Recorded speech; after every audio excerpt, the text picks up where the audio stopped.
Hey guys, welcome back to the Motor Madhouse for yet another episode. My name is Mike and joined by my good buddy Steve. How's it going, Steve? Pretty good. Good to be back Good. again in my cold garage today this winter. Yeah, Actually, I think I saw your breath there during that one. So, yep. yeah, Oh, I, yeah. I, I forgot to take into account how it's like -14 outside. So I started my garage heater like 20 minutes before we started recording, and it's pretty well insulated in here, but it was still 32 when I came out. But we're up to a balmy 39 degrees now. So Oh, perfect. Yeah, if you're watching on YouTube, don't be distracted by my breath as I speak. people in Houston right now are like dying because of that temperature. So they're it's not Oh nice. yeah. Yeah, how you been faring with this first pretty big snow and then the cold Oh, snap right behind? yeah, not bad. My daily is a old German car, so it drives, it gets there, but the battery is just a little bit low. So every time I go to start it, I'm like, come on, please, right? Just hoping it's gonna get going. But Yeah. otherwise doing all right. I was plowing Friday when the first snow. Went to my first account, which is a big giant trucking company. It's a giant gravel lot, probably the length of 2 football fields. So it's a lot of down and back, and I'm just driving a 3/4 ton pickup with a flat blade plow. And it's my second time plowing it, and I did it on Wednesday, 2 days prior to the snowfall, and my previous snowbanks had turned to ice, which I was aware of, but I kept pushing up against them. So I had this fresh powder with these cement basic blocks behind there Yeah. that were, are just made out of ice. And about 5:30 in the morning, I've been at it for about an hour. I went to go push into the snowbank, and I thought I was pushing into my nice, fluffy, fresh pile, but there was one little iceberg hidden in there. And I don't think I could do it again if I tried, but it pushed the release pin on one side of my plow as it pushed the plow sideways and bent my plow mount. So I was like, ooh, that felt like this violent shift. And I put it in reverse, and I see the passenger headlight of my plow just drop down 45 degrees. It took my entire plow off the truck. So I put it in reverse, and the driver's side pin was still in. So I dragged it back about 100 feet. Luckily, this is at they have a diesel shop there. So they didn't open until 8, but I knew at least get it close to the shop, we could fix it.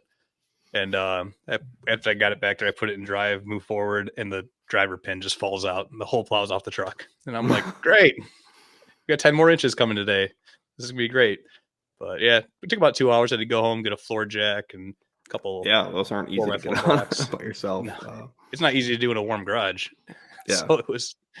Yeah, I think this will be my last year doing this. Then later that night, after 12 hours of plowing, I heard a weird sound and smelled something kind of funny in this one driveway I was doing. I was like, what is it? It's not rubber. It's a little plasticky. I couldn't put my finger on it. And then I heard this hiss, and the hiss stopped.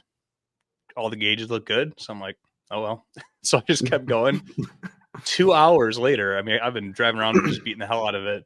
The lady whose driveway I had the funny smell at sent me a picture of this little round plastic circle, and she goes, does this look familiar? I could smell it from my sidewalk. And I was like, oh, geez, what's going on here? So I finish up, and luckily I'm like 2 miles from home at this point.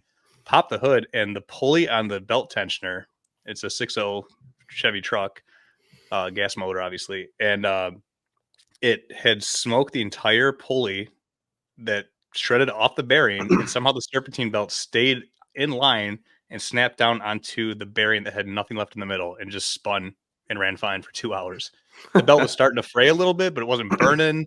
It didn't. I would imagine that would have smoked itself in like 30 seconds of running without a pulley, but 2 hours of plowing.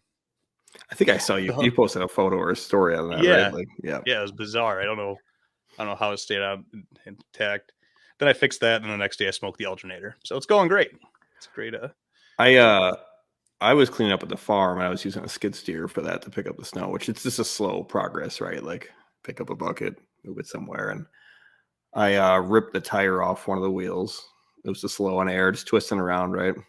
Which is the added complexity of being stuck out in the middle of the snow somewhere. So you're going through almost knee-deep snow to get back. But what I'll say is I got one of those tire beaters from Harbor Freight. I don't know if you've used one of those. Man, that thing's magic. Is it the compressed air that you shoot into it? Yeah. Just put it right back on, fill up the tire there. I mean, I was going again like 15 minutes, That's awesome. Perfect. So little things. Speaking of cold air, though, I was kind of hinting at a story that I was seeing. NBC Chicago was covering this. The EV owners. Again, I will not say that I hate EVs. I just don't think that they're ready, but they're not ready for me by any means. But it's just another sign that they're not ready for this. All the owners were having trouble getting charged because electricity flows slower when it's colder, right? Batteries don't last as long in the colder. So you could just imagine the craze of when we try to get fuel and the pumps are being used and it's taking a little bit longer because everybody's there. Same thing's happening with these EVs. Everybody's trying to get charged up before the cold weather hits. Cars are dying, waiting in line, having to get towed away, which are a horrible thing to try to get actually jump started again, try to get charged back into those batteries. So just tons of EV drivers left stranded in Chicago this past weekend because of just not being prepared for the vehicle they owned, right? Yeah. I think if you have something like that, you have to have it at home charging. But if you're living in Chicago, what are your options if you live in an apartment complex? What's the percentage like of the range fall off when it's below zero? Is there like there's gotta be a graph someone's made at this point? Yeah, it depends on the manufacturer. So some are as much as just over 20%, and some are as low as just like 5%. So it does vary, and that's at 32 degrees, right? When you just start getting below freezing. I'm sure as you get to 0, or I think it was -10 at some points this last weekend, or even tonight, right? So that probably has a little bit more fall off, but to have that much at 32, that's kind of a problem for me, right? Yeah, that's the flip side of the coin. Again, the summertime, it taxes the grid because everyone's running their air conditioners in their houses, so it's right. Their extreme weather is not they don't play well with EVs, but yeah, only time will tell. And like you said, we're not anti-EV. It's just the concept of replacing every internal combustion engine in a decade just seems like science fiction. Yeah, but for sure. So, anyways, this episode, we want to talk kind of let the listeners get to know us a little better and kind of share some of our own personal car stories. And I'm sure, I don't think we've probably heard the ones we're going to tell each other. Maybe one of them, a little bit about that I'm going to tell you, but it's kind of fun for us to both hear these for the first time, and also for people listening to kind of know our experiences and, show how long we've been into cars and some of the things we've been through. So I got a few prepared. We'll see how much time we have, but I'll let you kick it off and see what you got. Yeah. So, I thought of a lot of different directions to go with this, but you were talking about purchasing issues and it reminded me of this particular story. So, I used to buy cars on eBay, right? Like that, I mean, people still do that obviously, but like I would purchase them and go fly to go buy them and then drive them back here, because to get the car that's clean, that doesn't have rust on it, sometimes you have to go a little while when you live in Wisconsin, right? So I would bid these cars, buy them, and fly out. And the first one I ever did was the worst story. Tons of complications. One, made a mistake, thought my flight was at 6:30 a.m. It was at 6:30 p.m. in O'Hare. So hang out the airport forever. Call the seller up and tell them, hey, I'm not going to be in there till like 10 p.m. So get out there. And again, me and my buddy, I took a friend with me just to make sure, in case it went wrong, you could have 2 people, but get out there and, I got to carry cash with me. That's kind of how the guy won the deal to go down. Didn't do it through eBay. This is 2003, right? Before really good payment terms were done electronically. Guy tells me he's going to show up in a Cadillac. All right. This Escalade pulls up, and Latino guy, wife beater, pulls up. Hey, you Steve? Yeah, get in. And me and my buddy are like kind of freaked out at the moment, right? Like it's about like 10:30, 11 p.m. at night in Philadelphia, I think we flew out to, if I remember correctly. And we're trusting the dude, and he's taking us out into the middle of nowhere, right? Because obviously he doesn't live right next to the airport. So we're driving out in the middle of the woods, and my buddy, and we don't have cell phones, right? 2003, we're just gonna go die in this guy's car, I guess. Young kids with a lot of cash in your pocket. Exactly. So we're driving through the woods, and my buddy's just like, everybody's like, dude, what the hell? Like, this is not good. We need to get out of this car. And the dude's not even talking to us. I think he's just, in hindsight, tired, but like in the moment, just seemed like he didn't want anything to do with us. But we eventually get to his home and everything was fine. We didn't get killed, but obviously, but we see the car and it's perfect. Like the dude just restored these old BMWs and like it was the best outcome could have possibly happened. So paid the dude, but then we had to drive all the way back. So you have to remember that we've been up since 4 a.m. when we left for O'Hare. Thought we're gonna die, a little bit freaked out, had some energy off of that, and then we wanted to drive all the way back in a solid drive. No staying overnight. I didn't want to spend the cash. I was trying to get this car cheap, right? And making the drive back on a car I've never driven, hoping that it's a good quality car, and it went well, but we locked ourselves out at a gas station, and it's kind of this weird BMW thing that you can actually lock the doors even with the keys inside of it. It's called the central locking system, and lock the key in there. But we happen to have the trunk open because you could lock it from the trunk apparently. So have to get in the back, have to find a way to jimmy this seat down and get that to go down and crawl our way up into the front to get the key. It was just a nightmare. And that's 4 a.m. in the middle of Indiana, right? Some truck stop. 24 hours of no sleep. Yeah. Get all the way back home eventually, come through Chicago and get back home. And it's like 7 a.m. And again, this is just how it was when I was younger. You could do this. And some buddies asked if we want to go out and hang out that day and go parking lot, do some burnouts and things like that, right? We drove all the way out there with this car, not having slept for, I can't even think about how many hours at this point, right? Did all that and literally fell asleep in the parking lot in this car, just hanging out with our buddies, just exhausted. But so that was the most trouble I've ever went to get a car. And then turned out I crashed the thing and destroyed it anyways, but I'll tell that story another day. But yeah, that was a ton of work. Could have went very sketchy. Like if my kids said they're going to go fly out to go get a car with a pocket full of cash and no phone, I'd be like, no way. Like I'll come with you. Like would have never let them do it. And nothing against my parents, but we're just more trusting of people right back then, I guess. So, but That's wild.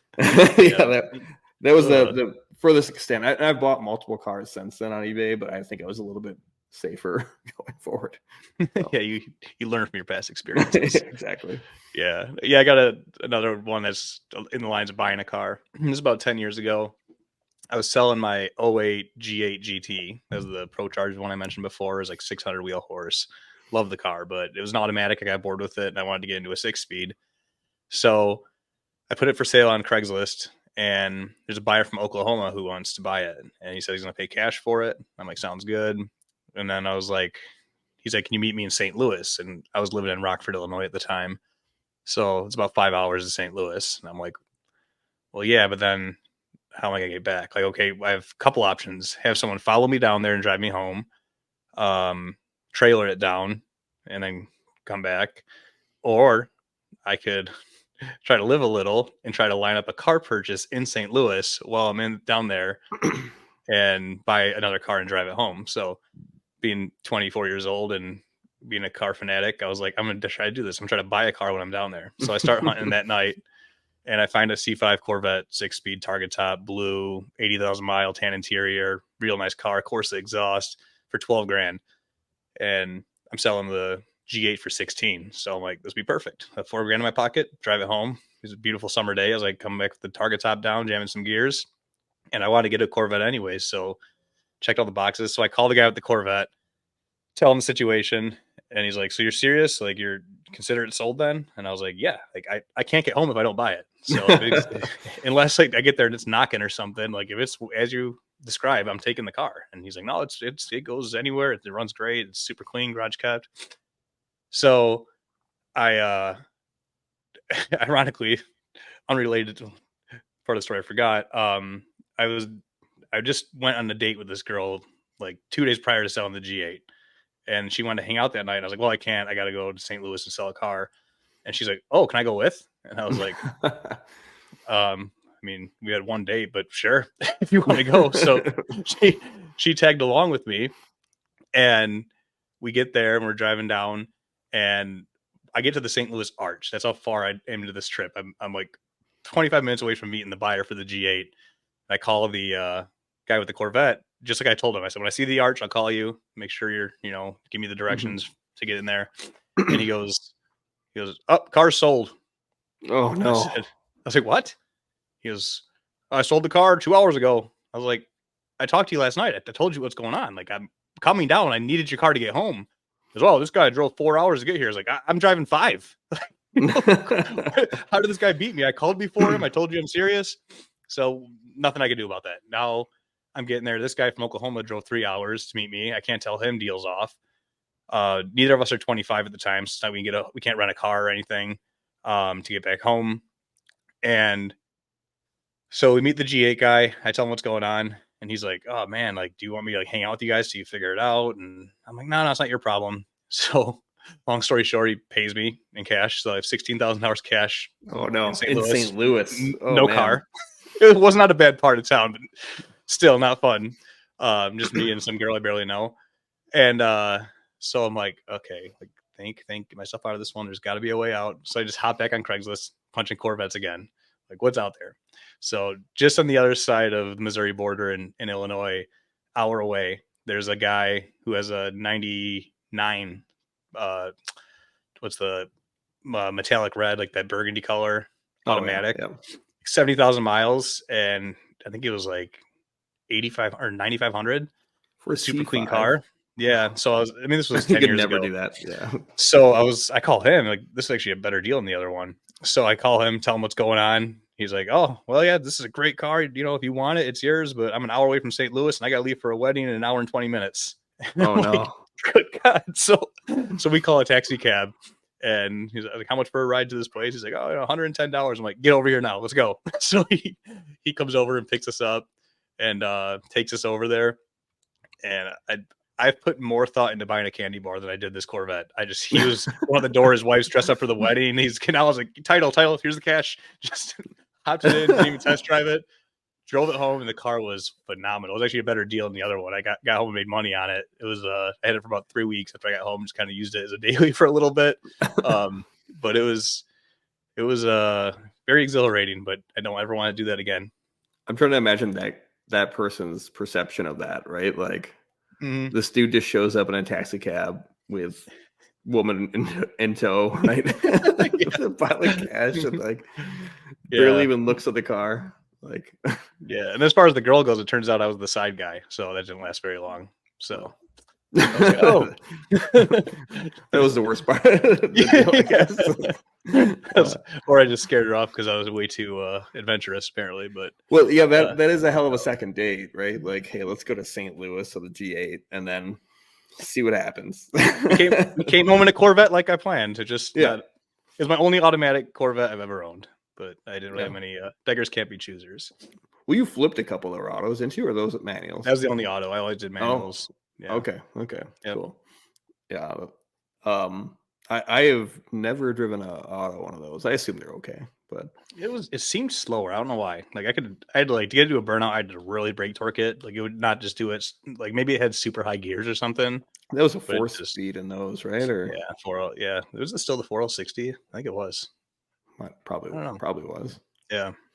But yeah, I could see that being taller gears, right? But it probably still got to 60 pretty good, be my guess. Yeah. Yep. I always thought about getting one of those C5s and doing. I don't want to do like the full like Cletus McFarlane tear down, like make it into a whole death card thing, but like I think it'd be a cool drag car project. Like lighten it up a little bit and throw some power at it. Like there's not that much money. Yeah, no, they're great cars. Yeah, that's a wild one, and I mean, again, that goes to the length to go get deals, which now is so much easier. You buy cars and you have them transported often, right? Is that probably that a bit? I've probably done that at least a dozen times. I used to be more risky. I'd do it sight unseen. Later, I started using a third party inspection, and you pay like $100. They send someone that's qualified to go look at it, take 1,000 pictures, do a full review on the car, and then they kind of show you every imperfection on the car. And then what have you backed out of because of that? Like, what is that? showing you that you're like, oh, no thanks, or have you bought all of them? I think the ones I've done, I've bought them all. My dad's tried it a few times and come across a couple that were just, classic cars that were full of Mondo, and the guy says original sheet metal, stuff like that. Yeah. So it's well worth the $100 to pay somebody to Oh yeah. go do it. And then to kind of ensure yourself from getting, to send in money sight unseen, because there's so many scams with that. My dad actually came up with this concept that I've done it several times now. It works great.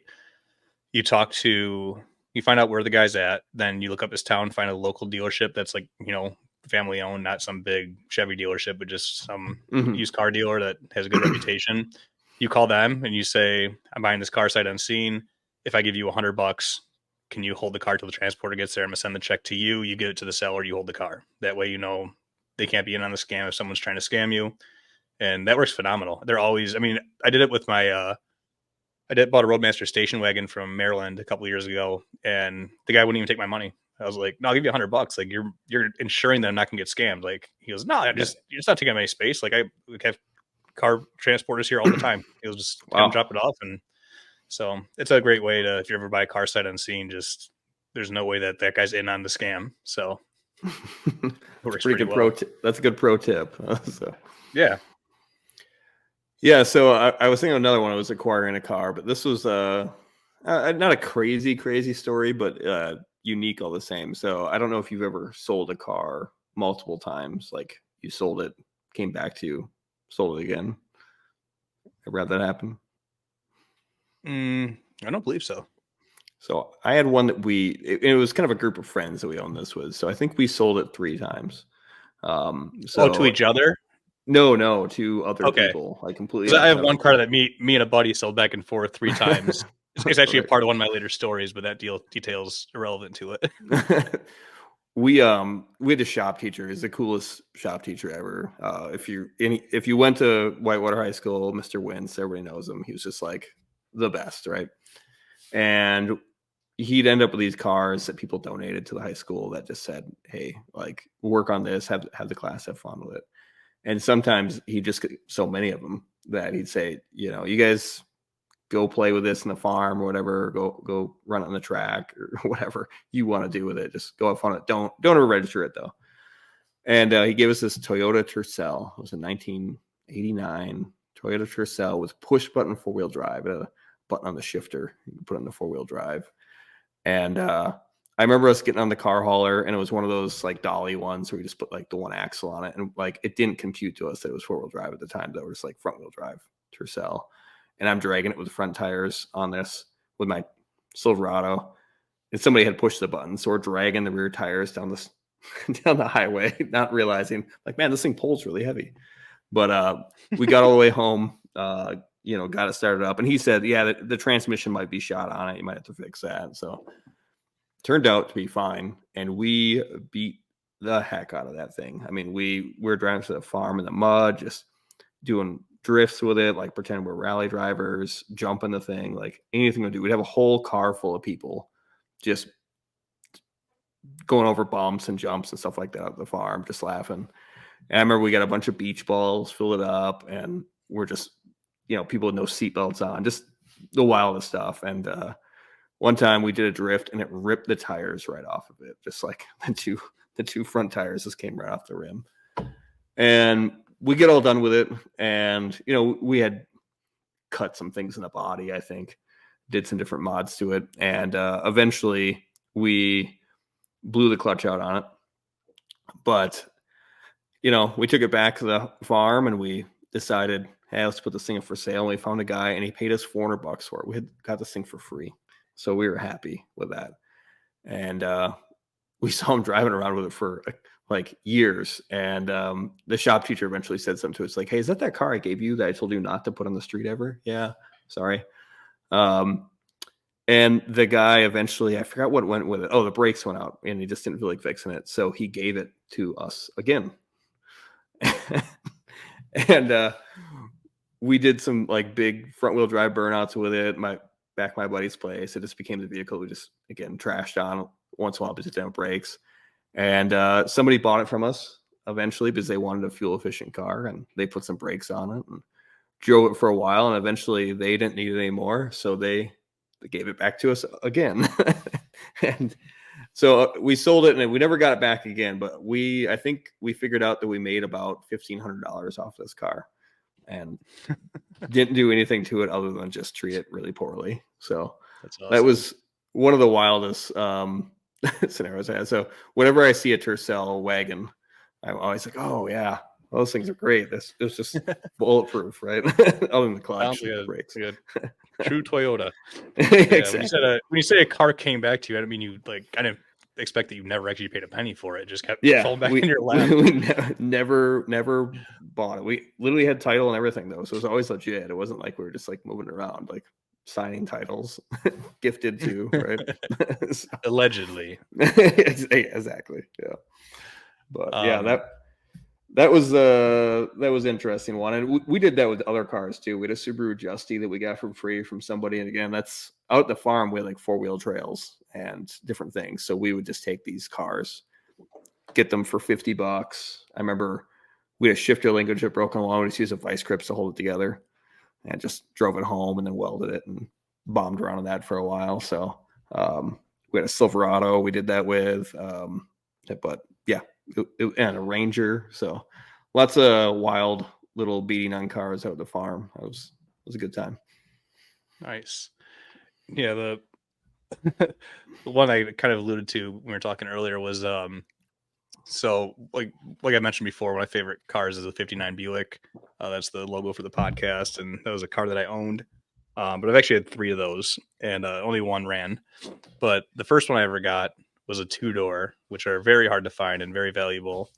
But I was probably 21, 22 at the time, and a good friend of mine who also loves that car, he sends me a text of a Craigslist link. It's somewhere up in upper Minnesota, middle of nowhere, and for $2,000, 59 Buick. I mean, don't know much about it, but it's complete. I can see it's got a little rust, black, red interior. We're very rough. Hasn't probably run since the late 70s, but it's a 2-door 59 Buick. Like this, these are hard to find. So in $2,000, his was dirt cheap for that. 1 second here. So, anyways, I was like, man, that's a really good deal, but we're in Illinois at the time. Like that's 6 hours each way to get up there.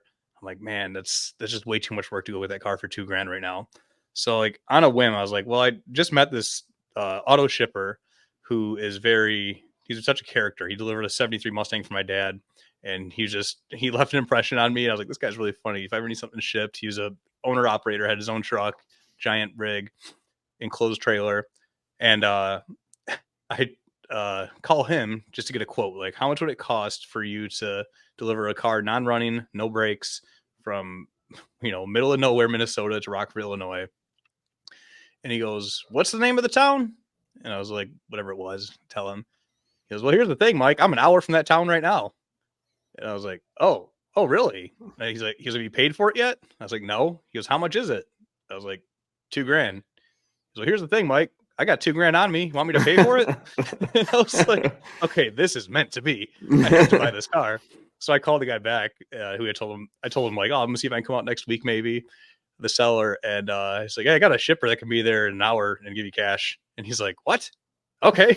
So the guy ends up picking it up, and my buddy texts me at 5 p.m. on Friday, and Saturday by 9 a.m. the car was in my driveway. That's wild. Just financed, enclosed trailer delivered. He charged me $200 to pick it up. So $2,200. Oh my God. He said he had an open spot and he was heading back right through town anyways. And he only met me once, but apparently I left a good impression on him because he spotted me that. Yeah, my father's a truck driver. I'll tell you, $200 doesn't take you too far. No. 1 second. My wife left the door open outside. I'm freezing all of a sudden. She let the dog out. You're muted. Oh, sorry. So I think we're back down to 32 degrees in here now. She left it open for 2 minutes. But yeah, it doesn't take long. Open.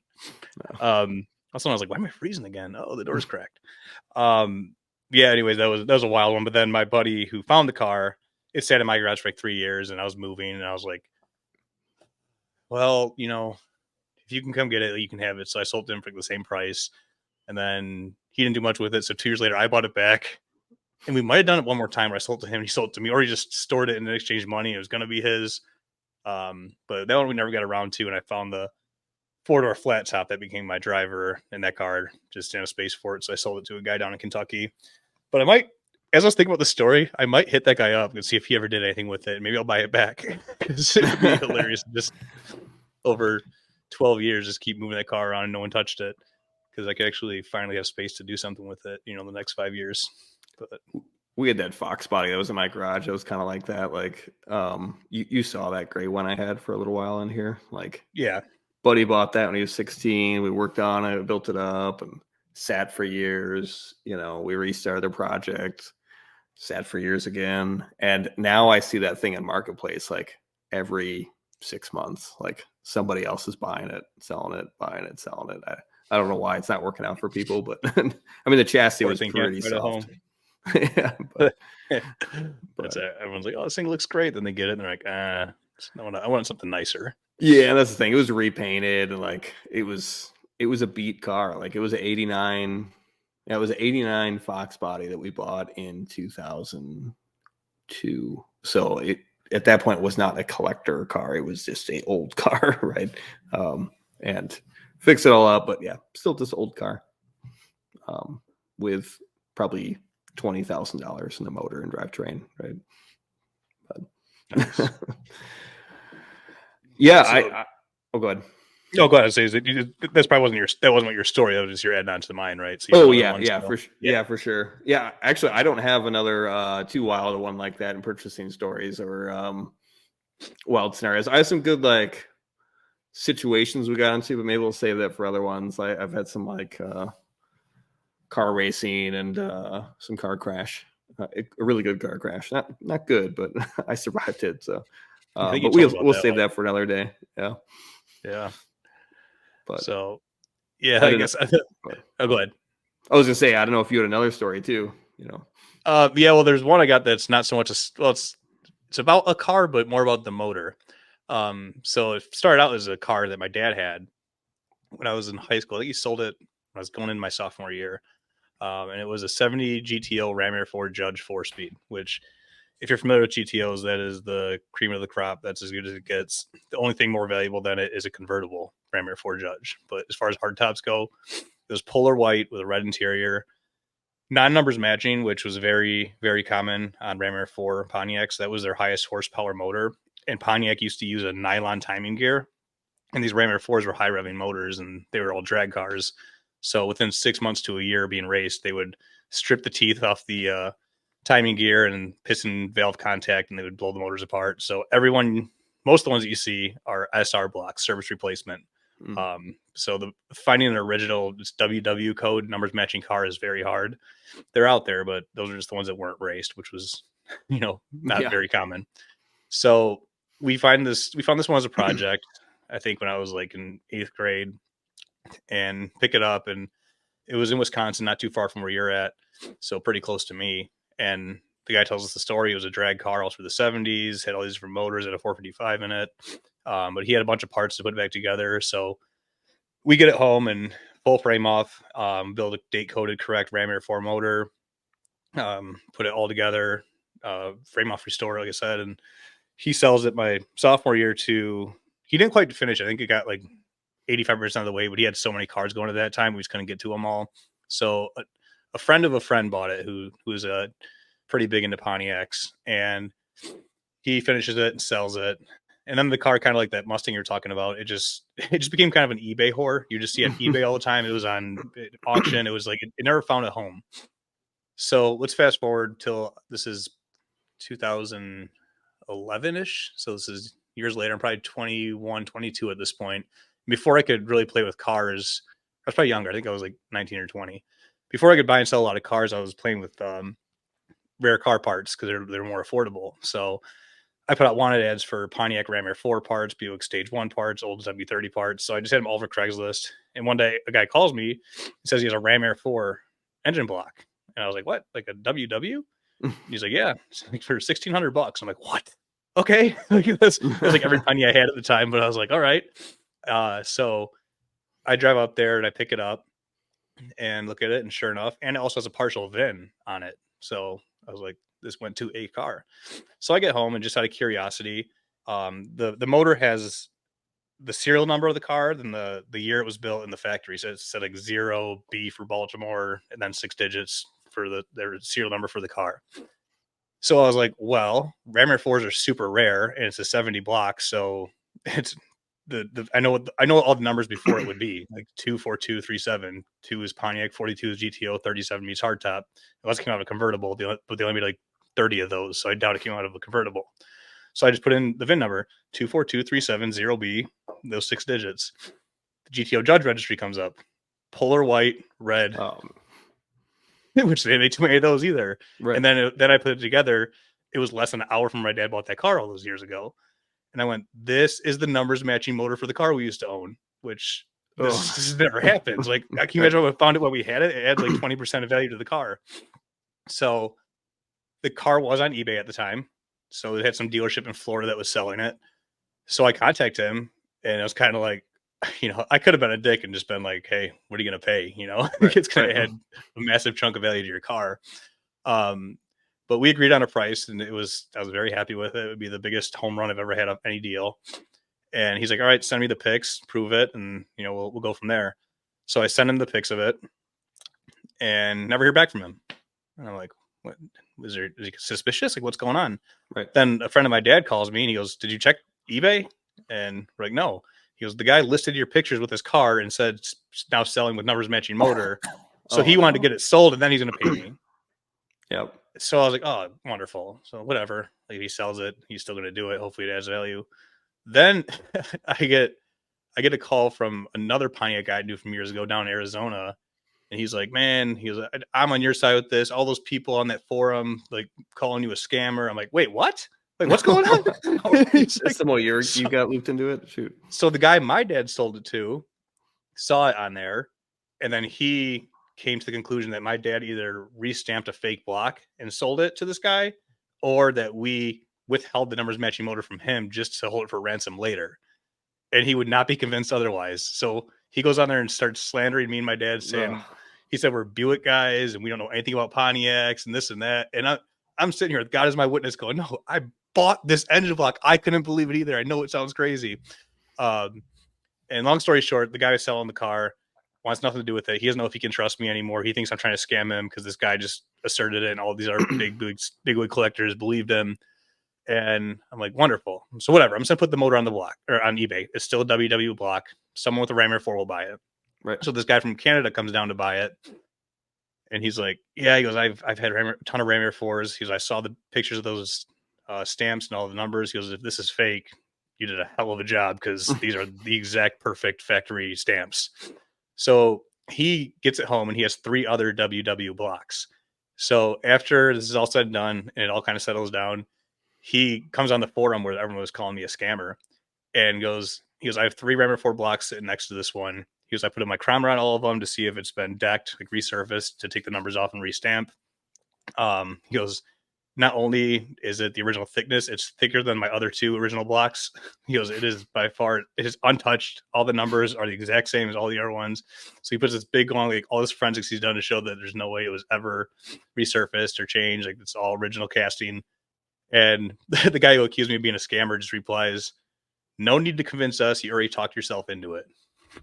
So he still wouldn't believe it. I'm like, but that was just the wildest roller coaster of, like, I found some super important piece of history to a car that we used to own, and then the car and the motor were never allowed to get back together. I found it all because one guy just intervened. But yeah, that was a fun one. The power of the internet, right? Like, you allow people to say whatever they want. This was this was before all those guys that age were, like, on Facebook groups and stuff. So it was like Supercar Forum or something. It was like something that's probably obsolete now. But I remember spending way too much time in those forums, for different cars I was into. But, Yep. Yeah. So, thinking about Bottomed Out, if you're ready for that.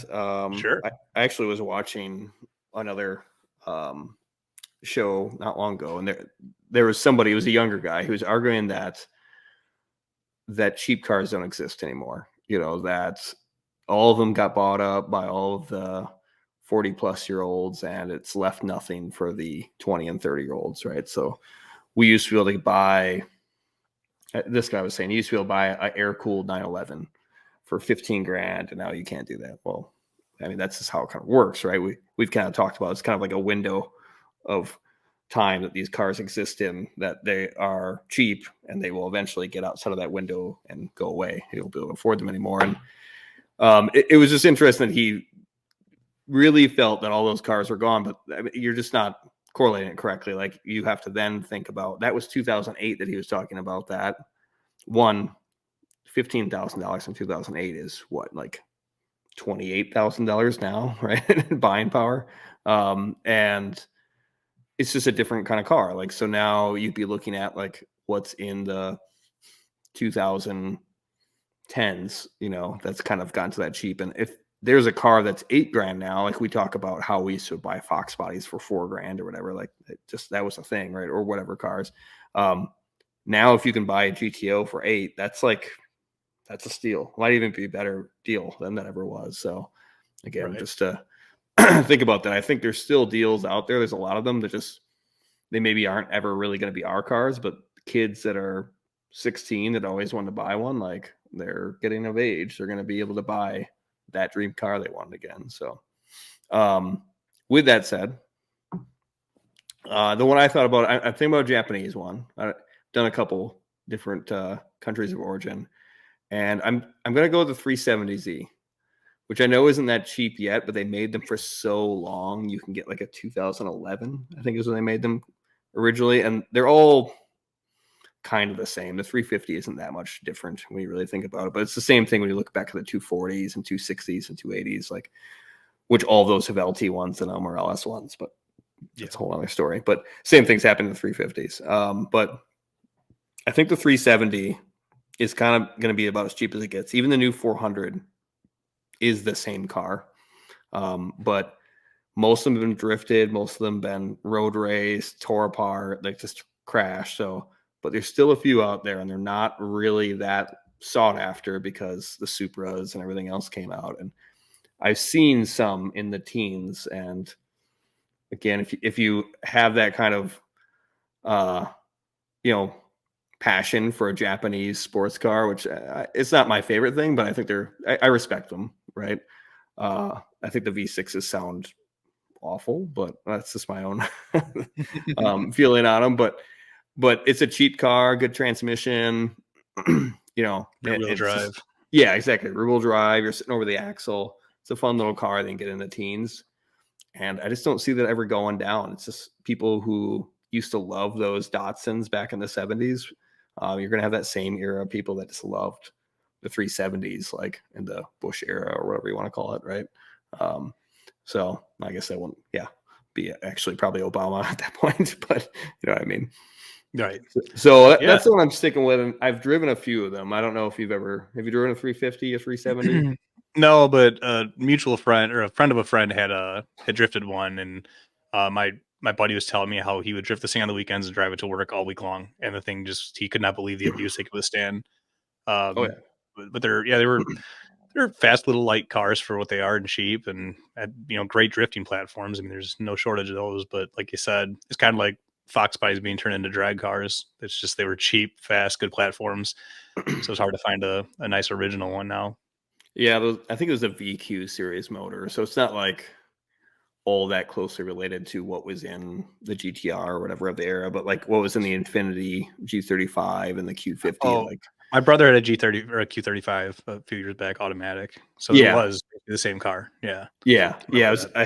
Those actually had a back seat, which was the benefit to them, right? But those, and they had 4-door versions as well, actually. So good cars. Like I've seen a lot at track days that do pretty well, and they don't seem to get into overheating situations. But I think where people run into problems, so they start throwing boosts in the motor, right? And then getting hot. It's just not made to have that much power necessarily, but you want to have fun for less than 20 grand, which is getting increasingly hard to do with cars.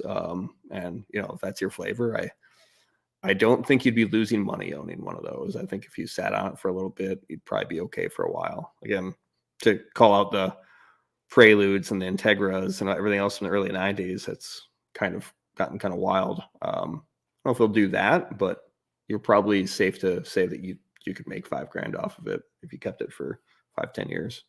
Yeah, that's a good choice. Yeah, I was thinking about this one, and I just want to get it out of the way because I know it's going to come up eventually. So, like I've stated before, a lot of the cars I'm going to bring up in these early few ones we do are going to be things I've recently played with. Because the reason I'm doing it is because that's exactly the mentality about it being bottomed out.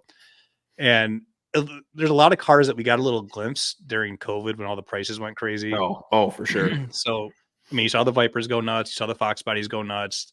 Some things have come back down to reality now.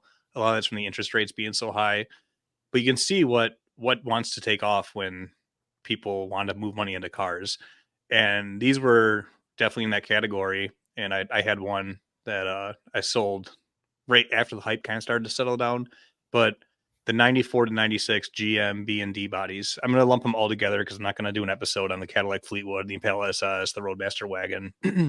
But that's the B and D platform. The B bodies are the I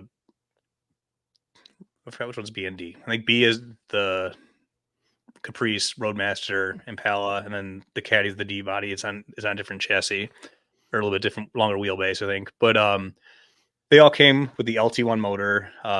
They were what most full-size car guys consider to be the last full-size GM. Oh, yeah. You know, the full-size station wagon, the perimeter frame, the full-size Cadillac. We mentioned that before. The wagons, there's ones hitting mid-20s with low miles, which was insane. Impala SSs have always been pretty hot until like the CTS-V started coming out in like 04, 05, all that. People kind of lost interest in them. But for a while, it was just a cool having a performance sedan. I mean, it was a 15-second car. It wasn't that fast. That was like, that was my car. Like, that's in high school. That's what I wanted in Impala SS. Like, I was going to buy a Caprice and clone it, right? Because that's what I thought was a good idea. So I have the wheels. I think I've told you this before. I have like the original wheels off on Impala SS, and they happen to fit my Silverado.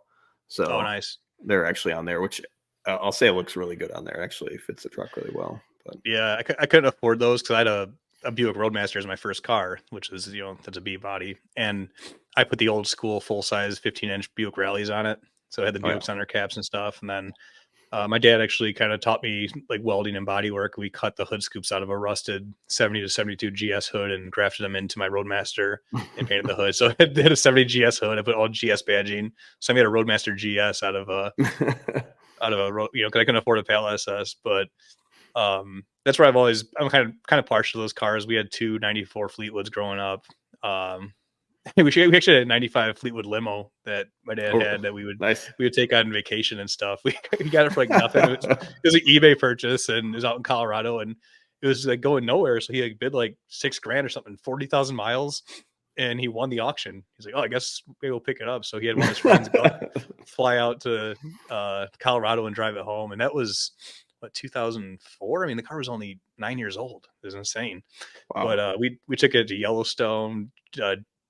Buick GS Nationals. We drove all over the country. My grandparents would come with and drink wine in the back while we were going across the country. It was awesome. It was fun. We eventually sold it because everybody wanted to borrow it, and they'd all bring it back worse than they took it. So it became such a burden. We had to like detail it and clean up puke and all this stuff because people go to parties and go to concerts in it, cousins and whatnot. But yeah, anyways, back to let's talk about those cars. I think are going to do some good money. I know they've gotten a little bit of like the wagons in particular have gotten some a little bit of love lately, because I know like Dax Shepard, the actor, he put an LSA in one and like smoked a Lamborghini on a viral video on a runway, and Jay Leno's garage had it on there, so he did like a crazy like $100,000 build on one. And so the wagons are starting to get appreciated, and a lot of old cars, they are very prone to rust and like the spare wheel well and stuff. So finding a rust-free one's not easy. They were family cars, so a lot of them just got destroyed by kids, turned into demo cars. So you find a clean one's hard, and the ones that are nice, I mean, like I said, you see a 50,000 mile one do 20 some grand if it's checks all the boxes and is clean and got good options. Fleetwoods are the same way. They're doing high teens if they're super low miles, and Impala SSs have always been they never really dip below like $8,000 for a decent one that wasn't a complete pile of junk. Right. But the Caprices are probably your cheapest buy though, Roadmaster sedans. Yeah, those Impala SSs remind me of the Marauder that existed for a while, right? I mean, there's so many Yeah, Panthers out there that you can get a Crown Vic one way or another, but the Marauders were kind of cool too. Um, yeah, I think the yeah. thing with those wagons from the '90s too is that there's a whole different buyer group in those. Like, there's the people that grew up with them, right? But now I think there's a younger group than us that like it's more like ironic to own one of those. Like they think it's kind of like Hipster. cool. Yeah, Yeah, exactly, right? So I think they actually are probably bringing up the prices of those too because they just kind of want that yeah, kind of weird, wagon, which yeah. they did for a while. Like Ford had their like wagon vehicle they made. I don't know if any other people did. Like I forgot that was Freestyle or something like that, or Flex. So I could see those wagons catching on people and them really want to pick them up. Yeah, for me, it's definitely nostalgia. We had two of them growing up. We had a 91 Caprice, which is the same body style. I Yeah, specified 94 to 96 because those were the LT1 years. yeah. This was a 305 TBI, like 180 horse, but same body style. But, and then we had a 93 Roadmaster, which was like the 350 TBI, the pre LT1 motor. But that was the Woody wagon. And just, when I bought my wagon a year and a half ago. And like when I got it, I just like was kind of looking at it. And I sat in that backwards seat and just Mhm. like the memories that came flooding back, like the smell of that interior, the release handle, like the spare tire well, just like all of it. Like I could just hear like oldies 95.3, the station my mom used to listen to, like playing, going just to elementary school. I mean, it was just like pure nostalgia. I should have kept that car, but I'm kind of I've been thinking about looking for another one honestly because I think they're as cheap as they're gonna be because there's not many nice ones left. Yeah. Well, I have a story to close out. Now you remind me of this rear back, facing back seat. It's a crazy car story, but it's when I was in middle school, so I wasn't driving yet. But um, friend's father had one with a rear facing back seat, and we were in the back and driving through a nearby town, and we thought it'd be funny to act like we were kidnapped, like we were tied up. So arms behind our backs, pushed a note up to the window that said "help." And we're just laughing. These drivers are looking at us all crazy. We get dropped off at my friend's mother's house because they were divorced. Get a call like 3 hours later. Cops came, picked this guy up, tore apart his house because Oh they no. got called in for kidnapping kids. And they got the plates and everything. And oh man, my friend got in so much trouble for that. Oh no. Like, so, Oh, so whenever I think about rear facing seats, I think about that scenario, and that was a dumb move on my part, but at the same that's time, brutal. left a That's pretty good that could, story. that could ruin a guy, even though like, you're innocent. Like people just get that, like as playing a game of telephone and just hearing that secondhand. Like, did that guy really do it? Like, Oh, it would be. exactly, exactly.